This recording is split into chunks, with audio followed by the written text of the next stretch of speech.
여러분 안녕하십니까, 김욱입니다. 여러분들이 오늘 2021년도 지방공무원 7급 행정법 시험 이걸 치렀습니다. 시험장에서 여러분들이 그 행정법과 관련해 가지고 어떤 느낌을 가졌었습니까? 아마도 느낌이 그렇게 좋지는 않았겠다, 이런 생각이 듭니다. 왜냐하면요, 우선 이번 2021년도 이 지방직 7급 행정법 문제와 관련해서 생각을 해보면 강론 분야에서 문제가 많이 출제가 됐어요. 지금까지의 보편적인 경향은 강론에서 6문제 내지 7문제가 출제가 됐었습니다. 그런데요, 이번 지방직 7급 문제는 8문제가 출제가 됐어요. 그리고 단순히 그 8문제가 강론에서 출제가 되었다 이것뿐만 아니라요, 개별 법령의 규정을 지문으로 이제 구성을 한 그런 문제들이 굉장히 많았습니다. 그래가지고요, 시험장에서 여러분들이 굉장히 당황하지 않았을까 이렇게 생각이 돼요. 그렇기는 하지만은요, 여러분들이 이제 정답을 확인하게 되면은요, 여러분들이 시험장에서 체크를 한 여러분들의 그 답하고요, 그렇게 많이 벗어나지는 않았다라고 하는 것을 확인할 수 있을 것입니다. 그래서 여러분들이 시험장에서 받은 느낌보다는 실제로는 점수를 오히려 더 많이 받지 않을까 이렇게 생각이 돼요. 자, 그렇기는 하지만은요, 이번에 강론에서 시험 문제가 많이 출제가 되고 제가 좀 전에 얘기한 것처럼 그렇게 개별 법령의 규정을 지문화한 내용들이 많아가지고 점수가 많이 높다 이렇게 되지는 않습니다. 전체적으로 평가를 하면은요, 한 중상 정도의 난이도였다 이렇게 말할 수 있고 85점 또는 80점 이 정도면 합격권 수준이다. 85점이면은 이제 합격권 수준이다. 조금 더 후하게 얘기한다면 80점, 80점도 어렴풋이 그 언저리라고 말할 수 있겠습니다. 85점이면은 이제 여러분들이 좋은 점수를 받았다 이렇게 말할 수 있겠습니다. 자, 여러분들이 오늘 치룬요, 그 행정법 문제를 1번부터 마지막 문제까지 쭉 빠른 속도로 한번 검토를 해보려고 합니다. 제가 여러분들하고 같이 이 문제를 검토하는 방식은요, 틀린 문장을 중심으로 해가지고 왜 틀렸는지 그걸 여러분들한테 제시를 해주는 방법으로 검토를 할 겁니다.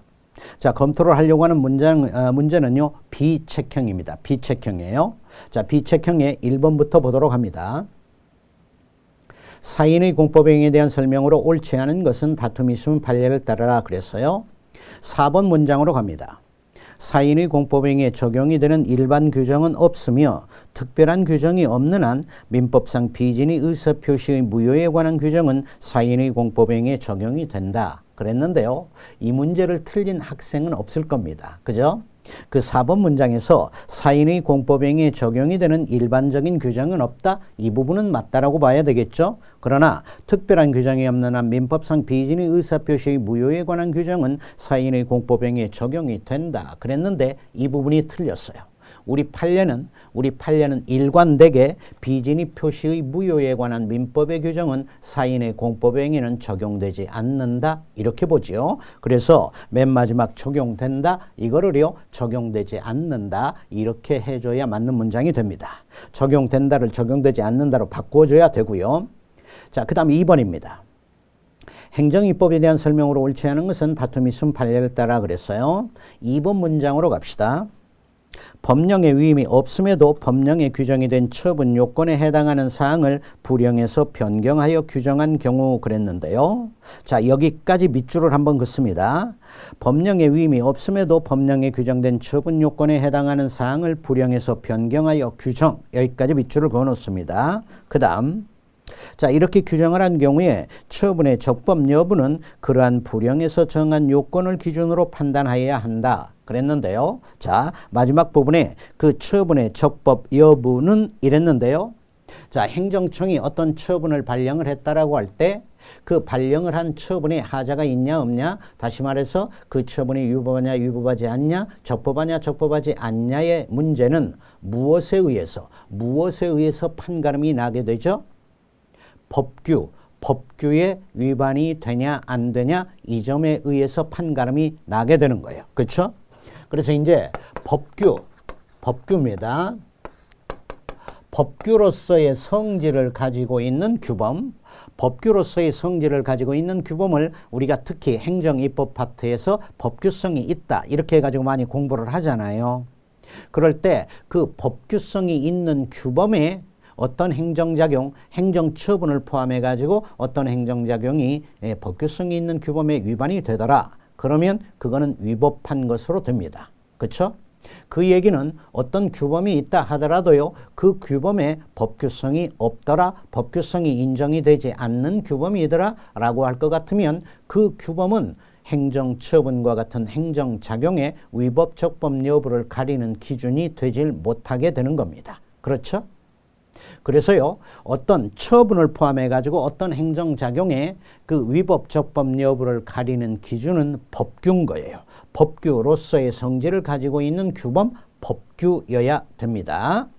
그게 이제 그 행정처분의 위법적법 여부를 가리는 기준이 되게 되는데, 아까 거기 밑줄 근 부분을 한번 봅니다. 법령의 위임이 없음에도 법령에 규정이 된 처분 요건에 해당하는 사항을 부령에서 변경을 해가지고 규정을 했더라 이랬어요. 그러면 본래 부령은 법규입니까? 법규가 아닙니까? 부령은 법규죠. 법규입니다. 부령은 법규 명령의 일종이에요. 법규성 있는 법규 명령의 일종인데 지금 이 2번 문장에서 그 밑줄 그은 부분에서 말하는 부령, 이 경우는 법규성이 있나요? 없나요? 이 경우는 법규성이 인정이 되질 않습니다. 왜 인정이 되질 않냐면요. 법령의 위임이 없음에도 법령에 규정이 된 처분 요건에 해당하는 사항을 변경을 해가지고 부령에서 규정을 해놓고 있더라 이랬어요.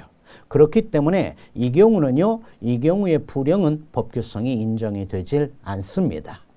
법령에서 위임을 받은 사항과 관련해 가지고 법률에서 규정해 놓고 있는 처분 요건에 관한 사항을 그 위임받은 범위 내에서 달리 법률하고 달리 규정을 해 놓고 있다라고 할 것 같으면 그때의 부령은 법규예요. 그때의 부령은 법규성이 인정이 됩니다. 그런데 법률에서 위임도 받지 않았는데요. 법률에서 규정해 놓고 있는 처분 요건에 관한 사항을 부령이 함부로 변경해 가지고 규정을 해 놓고 있다. 이러면은요. 그 부령은 법규성이 인정이 되지 않습니다. 그렇기 때문에요. 이 부령은 처분의 적법 여부를 가리는 기준이 되질 못하는 거예요. 그래서 처분의 적법 여부는 그러한 부령에서 정한 요건을 기준으로 판단을 해야 되는 건 아니다. 이렇게 되는 겁니다. 그래서요. 2번 문장이 틀렸습니다. 그 다음 3번. 판례상 취소의 대상이 되는 행정작용에 해당하는 경우만을 모두 골라라 그랬습니다. 기억. 한국마사회의 조교사 기수면허 취소 처분. 이거는 사법상의 행위죠. 그 다음. 임용기간이 만료된 국립대학 조교수에 대해 재임용을 거부하는 취지로 한 임용기간 만료의 통지.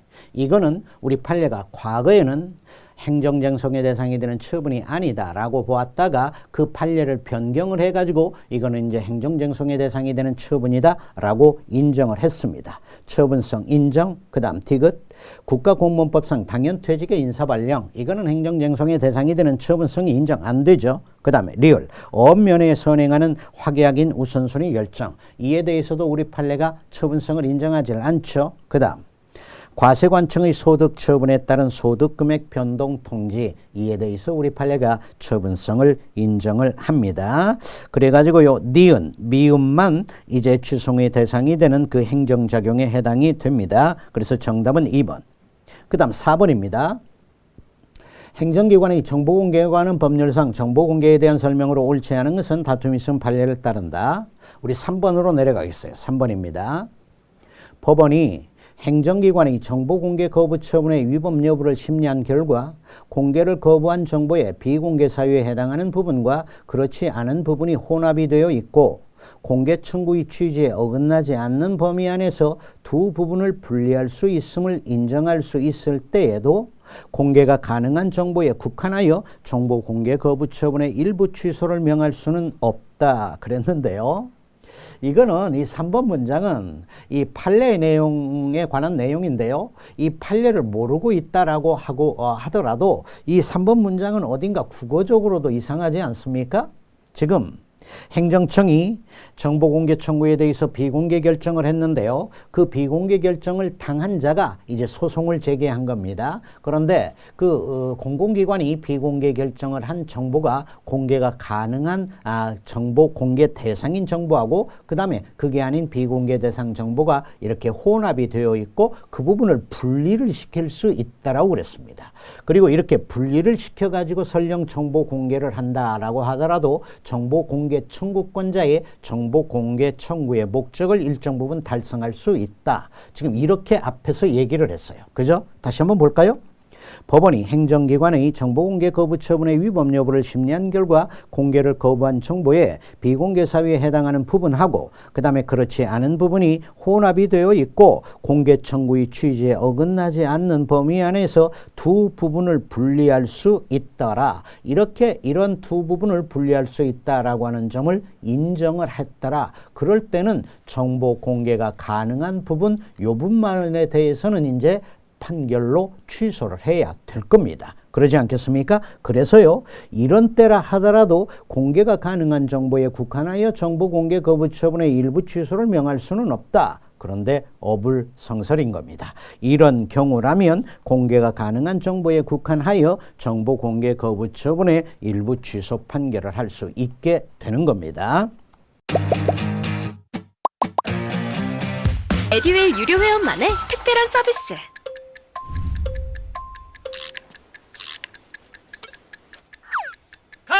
하치하차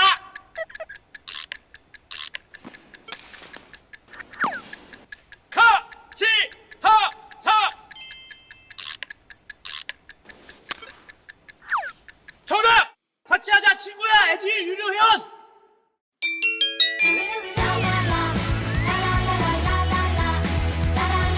친구 소개하고 현금 받는 혜택. 오직 에듀윌 유료 회원에게만. 자, 그 다음 5번이에요.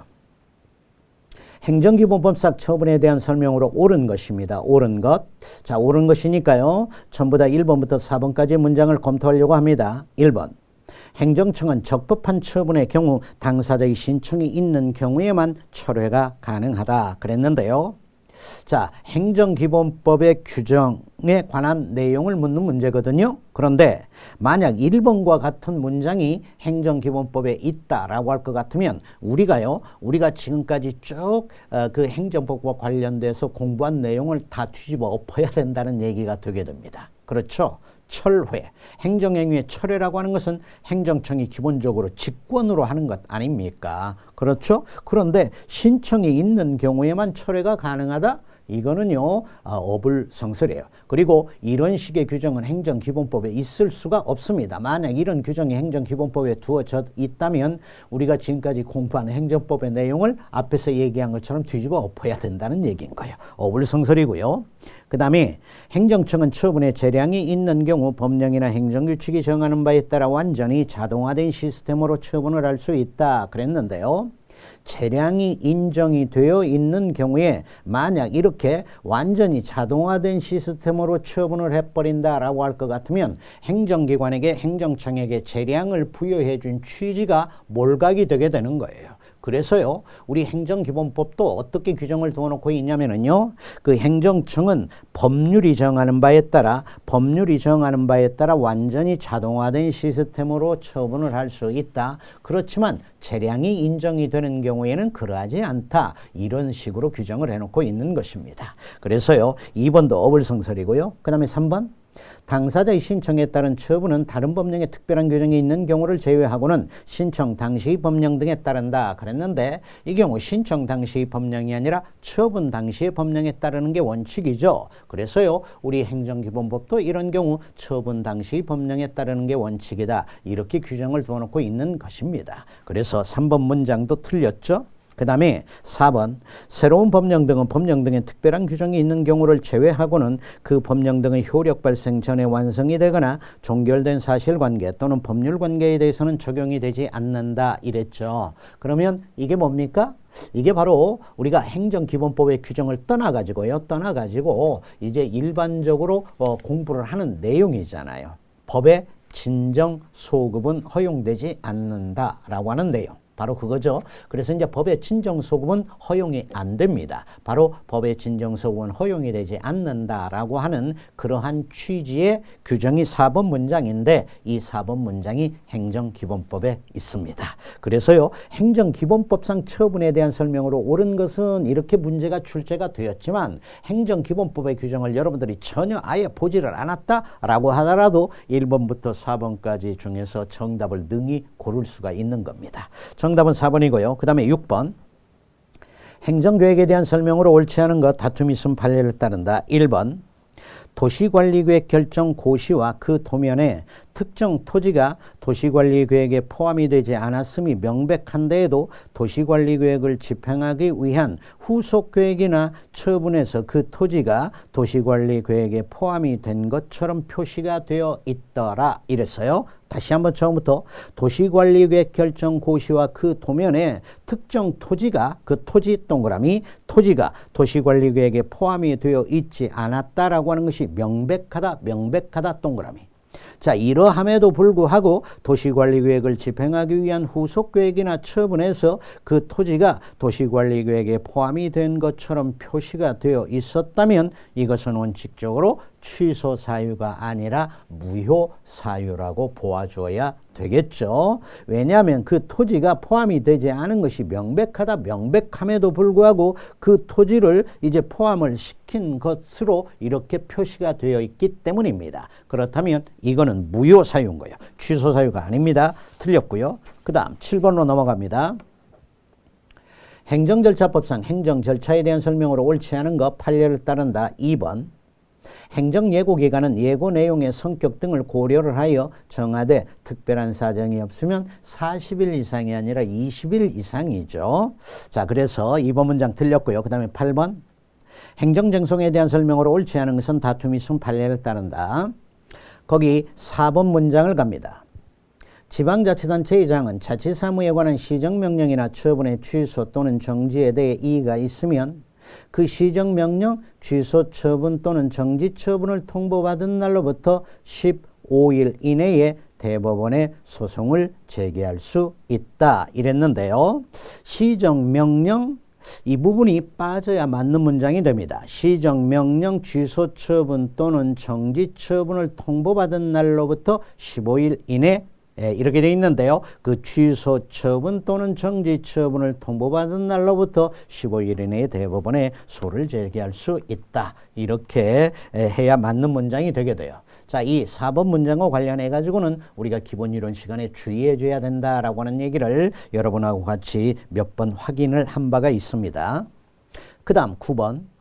공법상 계약에 대한 설명으로 옳지 않은 것은 다툼이 있음 판례를 따르라. 3번 문장으로 갑니다. 행정청이 자신과 상대방 사이의 법률 관계를 일방적인 의사표시로 종료시켰다. 여기 행정청이 자신과 상대방 사이의 법률 관계를 일방적인 의사표시로 종료, 여기까지 밑줄입니다. 자, 이것과 관련해 가지고 우리 주의해 줘야 된다라고 하는 것을요, 우리가 판례 심화에서 여러분들한테 제가 주의해 줘야 된다라고 하는 얘기를 몇 번 했습니다. 행정청이 자신과 상대방 사이의 법률 관계를 일방적인 의사표시로 종료시켰다. 이러면은요, 여기 일방적인 의사표시로 종료시켰다라고 하는 점에 여러분이 현혹이 되어가지고 이거는 이제 우월적인 지위에서 공권력을 행사해가지고 행한 것으로서의 행정처분에 해당한다? 라고만 여러분들이 생각하기가 쉽다. 그 점을 주의해 줘야 된다라고 그랬어요. 이렇게 일방적인 의사표시로 종료시켰다? 이럴 경우에는요, 이 우월적인 지위에서 이렇게 행한 공권력의 행사로서의 처분에 해당이 되는 경우가 있을 수 있고, 그 다음에 또 어떤 경우가 있을 수 있죠? 이렇게 대등한 지위에서 행한 의사표시로서의 성격을 갖는 경우가 있을 수 있고 이렇습니다. 이러한 경우가 있을 수 있고 이러한 경우가 있을 수 있어요. 그러니까 두 개라는 얘기예요. 다시 보면 행정청이 자신과 상대방 사이의 법률 관계를 일방적인 의사표시로 종료시켰다. 이럴 때 이 일방적인 의사표시는 여기에 해당이 되는 때도 있고 여기에 해당이 되는 때도 있다. 그런 얘기가 됩니다. 그래서요, 이 3번 문장은 이렇게 일방적인 의사표시로 종료를 시켰다면 그 의사표시는 공법상 계약관계의 일방 당사자로서 대등한 지위에서 행하는 의사표시가 아니라 공권력 행사로서의 행정처분에 해당한다. 그랬는데 틀린 거예요. 이 앞부분의 경우에 해당이 되는 때도 있고 뒷부분의 경우에 해당이 되는 때도 있다. 그런 얘기예요. 그러니까 공법상 계약관계의 일방 당사자로서 대등한 지위에서 행하는 의사표시로서의 성격을 갖는 경우가 있는가 하면 다른 한편 우월적 지위에서 공권력을 행사해가지고 행한 처분에 해당이 되는 성질을 갖는 경우도 있다. 두 가지인 거예요. 그래서 틀렸습니다. 에듀윌 도서 중에 6개년 기출 문제집이 가장 많이 도움이 되었습니다. 마지막 모의고사에서는 파이널 봉투 모의고사가 도움이 되었는데 QR코드를 통해서 자동으로 채점을 해주고 성적 분포를 알려주어서 다른 수험생들과 비교를 할 수 있는 점에서 도움이 많이 되었습니다. 에듀윌 책으로 공부하셔서 좋은 결과 있으셨으면 좋겠습니다. 파이팅! 에듀윌은 합격이다. 그 다음에 10번이에요. 국가배상에 대한 설명으로 옳지 않은 것은 다툼이 있으면 판례를 따른다. 2번 갑니다. 공무원의 부작위로 인한 국가배상 책임을 인정할 것인지의 여부가 문제가 되는 경우에 관련 공무원에 대해 자기 의무를 명하는 형식적 법률 규정이 없는 경우에는 국가배상 책임이 인정되지 않는다. 그랬는데요. 틀렸죠? 거기 자기 의무를 명하는 형식적 법률의 규정 밑줄입니다.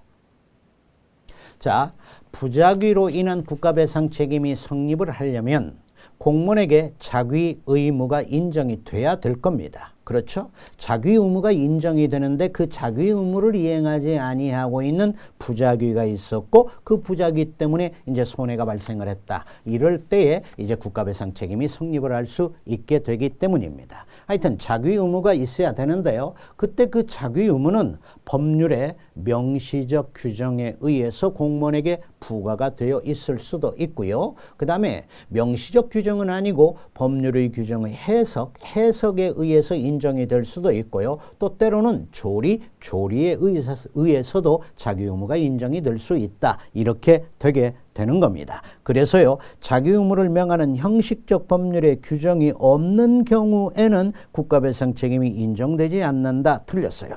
자기 의무를 명하는 형식적 법률의 규정이 없다 하더라도 이제 해석에 의해서 인정이 될 수도 있고 조리에 의해서 자기 의무가 인정이 될 수도 있다. 그런 얘기입니다. 그래서 틀렸어요. 그 다음 11번으로 갑시다. 다음 설명 중 옳지 않은 건 판례를 따르라. 2번이에요. 공무원 연금공단의 인정에 의해 퇴직연금을 지급받아 오던 중 공무원 연금 법령 개정 등으로 퇴직연금 중 일부 금액에 대해 지급이 정지가 된 경우 미지급 퇴직연금에 대한 지급 청구권은 공법상의 권리로서 그것의 지급을 구하는 소송은 항고소송이다. 그랬는데요. 항고소송이 아니고 당사자 소송이죠. 이 2번 문장과 관련해 가지고 이 경우의 소송이 항고소송이냐 당사자 소송이냐라고 하는 것을 판가름할 수 있는 결정적 그 포인트가 뭡니까? 맨 앞에 공무원 연금공단의 인정에 의해 가지고 퇴직연금을 지급받아 오던 중 이랬어요. 그러니까 이렇게 그 퇴직연금을 지급받아 오던 자가 갑이라고 하는 자라고 할 때에 이 갑이라고 하는 자는 이미 지급연금 지급 청구권이 인정이 된 잔거입니다. 그렇죠. 이미 지급권자로 인정이 된 잔거예요.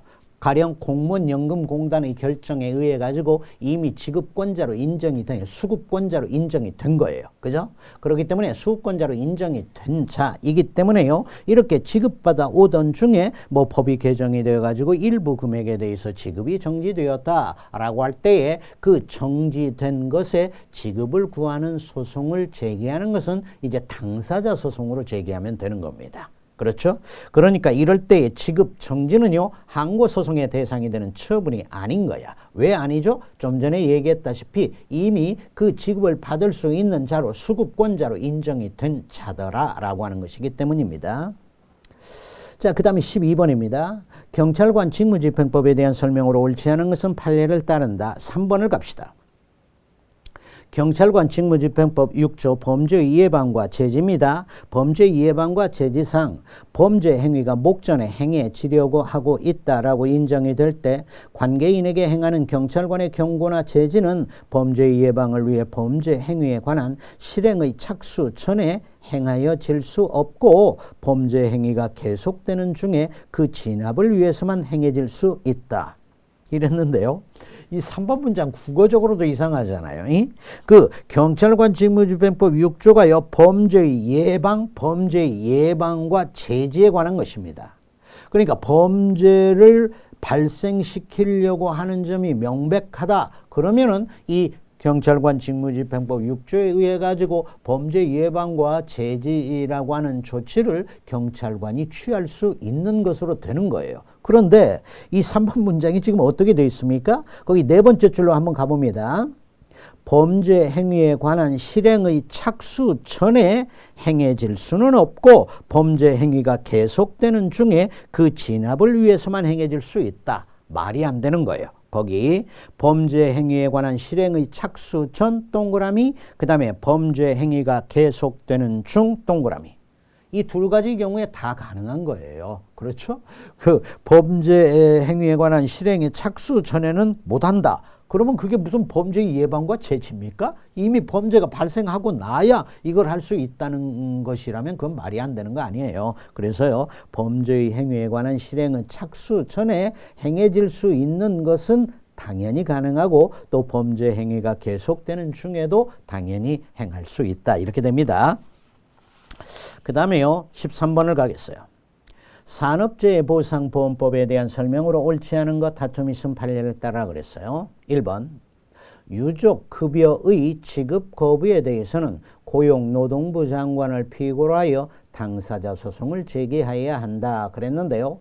유족급여에 대한 지급 거부 이거는 행정쟁송의 대상이 되는 처분에 해당이 되고 따라서 이 지급 거부에 대해서는 이제 항고소송을 제기해야 된다. 이렇게 봐야 됩니다. 그러면 이 유족급여의 지급 거부 이게 꼭 항고소송의 대상이 되느냐 아니냐라고 하는 것과 관련해 가지고 약간 의문이 있을 수가 있습니다. 그러니까 유족급여의 지급 거부에 대해서 가령 갑이라고 하는 자가 수급권자로 인정이 되었는데 그 후에 지급이 거부됐다. 이럴 때는 당사자 소송으로 급여의 지급을 구하는 거예요. 그런데 지금 가령 갑이라고 하는 자가 그 수급권자 자체로 인정을 해주지 않는 갑이라고 하는 자 자체를 수급권자로 인정을 해주지 않는 그 지급 거부가 있다. 그러면 그때 지급 거부는 항고소송의 대상이 되는 처분이거든요. 그러면 이때 유족급여의 지급 거부가 항고소송의 대상이 되는 처분인지 아니면 이미 수급권자로 인정이 된 자에 대해서 급여의 지급을 거부한 것인지 이 경우는 당사자 소송에 의하거든요. 그러면 이 경우를 어떻게 구별하느냐 약간 혼란이 있을 수 있는데요. 여기 보면은 유족급여의 지급 거부에 대해서 고용노동부 장관을 피고로 이랬어요. 그럼 고용노동부 장관은 행정청이잖아요. 그러면 여기서 지금 피고가 행정청이 되어 있다는 얘기입니다. 그러면 행정청이 피고로 되어 있는데 뒤에는 당사자 소송이다 이렇게 되어 있어요. 그러면 이게 앞뒤가 매치가 안 되는 거예요. 당사자 소송에 있어서의 피고는 누가 되죠? 국가, 공공단체 등 권리주체가 피고가 되는 거야. 항고소송에 있어서는 장관과 같은 행정청이 피고가 되고 그러지 않나요? 그래서 이게 앞뒤가 매치가 안 돼서 이게 틀리고요. 그래서 앞에 유족급여의 지급 거부를 이제 처분으로 보면 고용노동부 장관을 피고로 해가지고 항고소송을 제기해야 된다. 이러면 문장이 스무스하게 전개가 되게 됩니다. 됐죠? 자, 그래서 정답을 1번으로 보면 됩니다. 고용노동부 장관을 피고로 하는데 당사자 소송이다. 이 자체가 매치가 안 되는 거예요. 그렇죠? 자, 그 다음에 14번. 이행강제금에 대한 설명으로 옳지 않은 것은 판례에 따른다. 2번입니다. 건축법상 행정청은 의무자가 행정상 의무를 이행할 때까지 이행강제금을 반복해서 부과할 수 있으나 의무자가 의무를 이행하면 새로운 이행강제금의 부과를 즉시 중지를 해야 하고 이미 부과한 이행강제금은 징수하지 않는다 그랬는데요. 거기 맨 마지막 이미 부과한 이행강제금은 징수하지 않는다 이 부분만 틀렸어요. 이미 부과한 이행강제금은 징수하도록 되어 있습니다. 이행강제금에 관한 일반법, 이행강제금에 관한 일반법은 없어요. 일반법은 없는데 현재 이행강제금에 관한 규정을 두어놓고 있는 대부분의 그 개별 법률에서는요, 이미 부과된 이행강제금은 의무를 이행한 후에라도 징수하도록 이렇게 규정이 되어 있습니다. 건축법도 마찬가지예요. 자, 그 다음에 15번입니다. 행정상 제재에 대한 설명으로 옳지 않은 것은 판례를 따른다. 1번 도로교통법에 따른 경찰서장의 통고처분은 행정소송의 대상이 되는 행정처분이다. 어불성설이죠. 이건 행정소송의 대상이 되는 행정처분이 아닙니다. 그죠? 이런 문제만 출제가 되면 너무 좋겠죠. 자, 그 다음에 16번 지방공무원법상 공무원관계에 대한 설명으로 옳지 않은 것은 4번으로 갑니다. 파면, 해임, 강 등 견책에 해당하는 징계 의결 요구 중인 공무원에 대해서 임용권자는 직위를 부여하지 아니할 수 있다. 그랬는데요. 이것도 어불성설이죠. 자, 일정한 징계 의결이 요구 중인 자에 대해서는요, 직위를 부여하지 않을 수가 있습니다. 그런데 징계의 종류에 국가공무법이나 지방공무법상 징계의 종류에 몇 가지가 있죠? 6가지가 있죠. 이 파면, 해임, 강등, 정지, 여기까지를 중징계라고 그러죠. 그 다음에 강등, 정지, 감봉견책, 이거는 이제 경징계라고 그래요.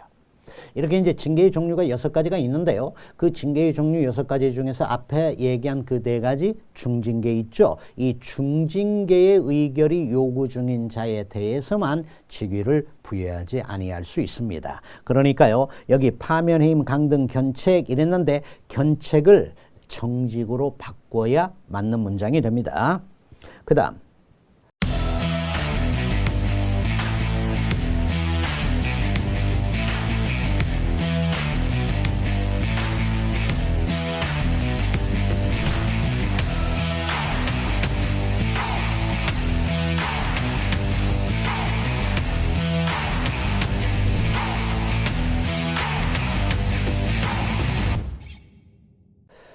17번입니다. 국민기초생활보장법에 대한 설명으로 옳지 않은 거 3번을 갑시다. 사회복지 전담 공무원은 급여를 필요로 하는 사람이 누락이 되지 아니하도록 하기 위해 관할 지역에 거주하는 수급권자에 대한 급여를 수급권자의 동의 없이 직권으로 신청할 수 있다 이랬는데요.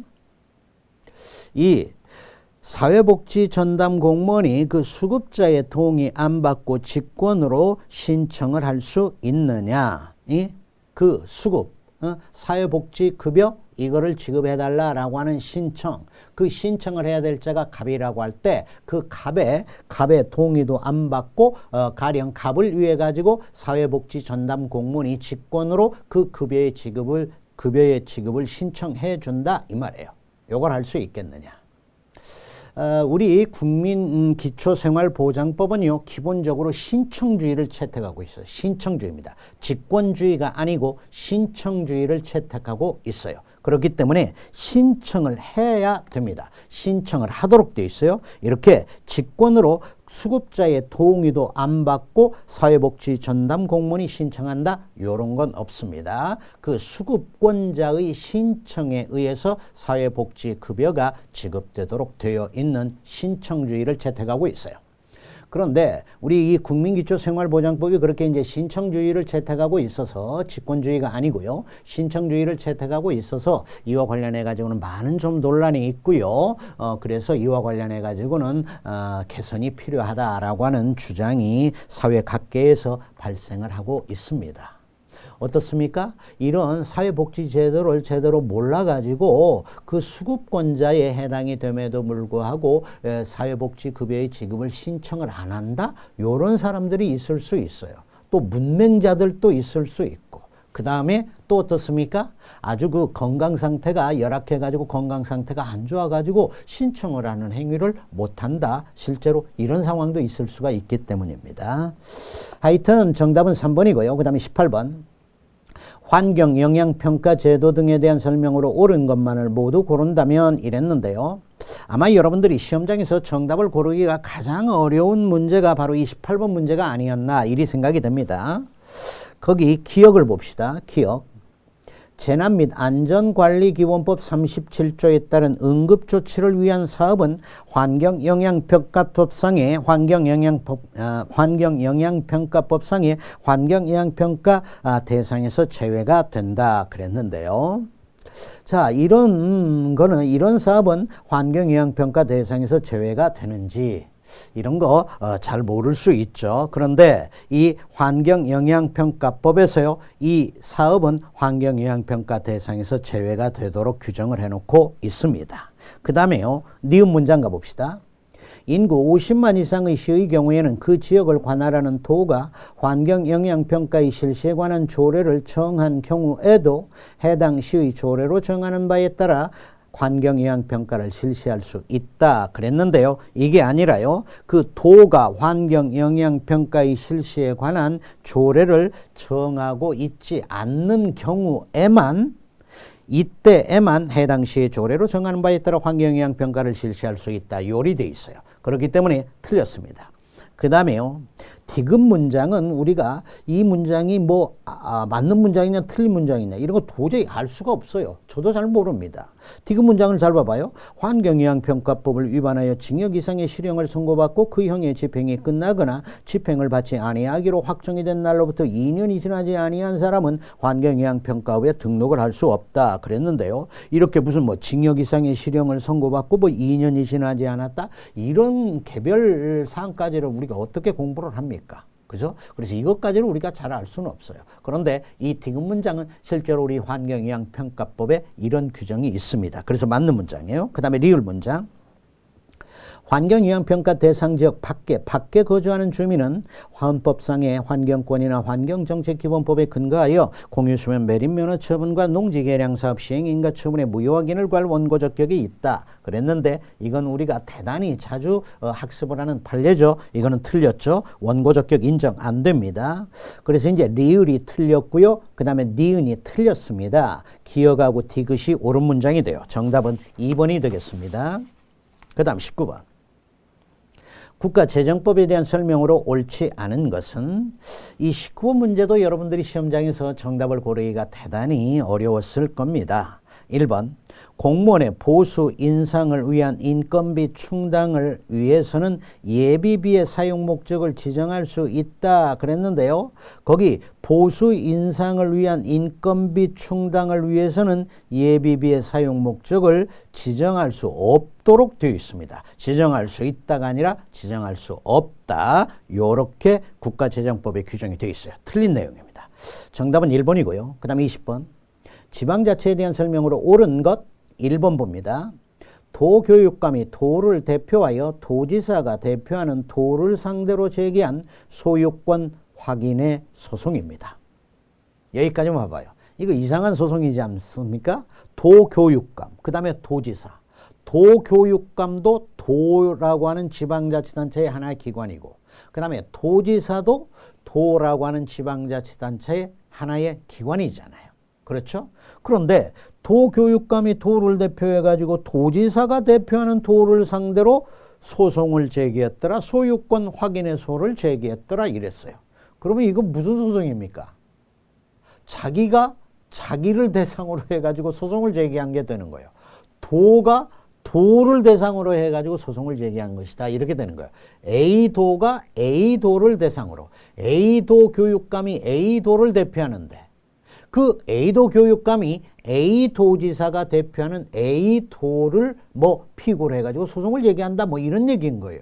이거는 자기가 자기에 대해서 소송을 제기하는 겁니다.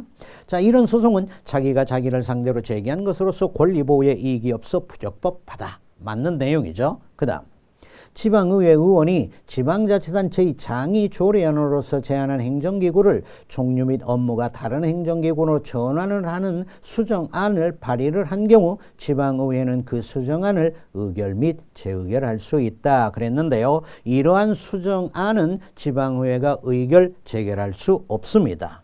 이러한 수정안이 어떤 겁니까? 지방자치단체 장이 조례안으로 제안한 행정기구인 경우예요. 지방자치단체장이 이제 조례안으로서 제안한 행정기구인데 그걸 지방의회 의원이 이제 다른 행정기구로 전환하는 수정안을 마련을 했더라 이 말이에요. 이렇게 지방의회 의원 할 수 없습니다. 그래서요, 이 경우에는 그런 수정안에 대한 재의결할 수 없습니다. 그 다음 3번이에요. 호적법상의 호적사무는 그 성질상 전국적으로 통일적인 처리가 요구되는 국가의 국가사무로서 국가의 기관의 위임에 의해 수행이 되는 사무다 그랬는데요. 이 판례 좀 주의해 줘야 됩니다. 판례 물론 맞는 내용이에요. 판례상 맞는 문장인데 호적법상의 호적사무 동그라미예요. 호적법상의 호적사무 이렇게 되어 있는데요. 호적법이 지금은 가족관계 등록법이다라고 하는 법률로 바뀌었죠. 그리고 가족관계 등록에 관한 법률에서는요, 가족관계 등록사무, 이게 이제 예전에 호적사무인데 그 가족관계 등록사무는 이제 국가의 사무라는 취지로 규정을 해놓고 있는 것으로 볼 수 있어요. 그런데 과거에 호적법이 있었을 때의 그 호적사무, 그러니까 호적법상의 호적사무입니다. 이거에 대해서는요, 우리 대법원이 우리 판례가 지방자치단체의 자치사무다 이렇게 판시를 했어요. 그래서 틀렸습니다. 그러니까 호적법상의 호적사무에 대해서는 우리 판례가 지방자치단체의 자치사무다 이렇게 판단을 했는데요. 현재 가족관계 등록법상의 가족관계 등록사무는 가족관계 등록법의 취지는 국가사무의 취지로 규정이 두어져 있다. 이렇게 구별을 해가지고 염두에 둘 필요가 있다. 그 다음 지방자치단체의 장에 대한 직무이행명령의 대상은 법령의 규정에 의해 지방자치단체의 업무에 속하는 자치사무다 그랬는데 직무이행명령의 대상은 뭐죠? 기관위임사무야. 기관위임사무지 자치사무는 직무이행명령의 대상이 아닙니다. 그래서 틀렸어요. 자, 지금까지 해가지고요, 여러분들이 오늘 치른 그 행정법 7급 문제, 지방제 이걸 1번부터 마지막 문제까지 전부 다 검토를 해봤습니다. 여러분들 어때요? 이렇게 검토를 해보니까 아차 뭐 이런 게 좀 있습니까? 아차 이런 게 많지가 않았어야 되는데요. 그렇다면 여러분들이 고득점을 했다는 얘기입니다. 아무쪼록 여러분들이 85점 이상을 받고 90점을 받고 이래가지고요, 행정법에서 고득점을 해서 이 행정법이 여러분의 합격에 효자 역할을 할 수 있었으면 하는 바람입니다. 자, 이것으로요, 오늘 여러분들이 치른 그 2021년도 지방공무원 7급 행정법 문제 비책형에 대한 해설을 마치도록 합니다. 여러분 수고하셨습니다.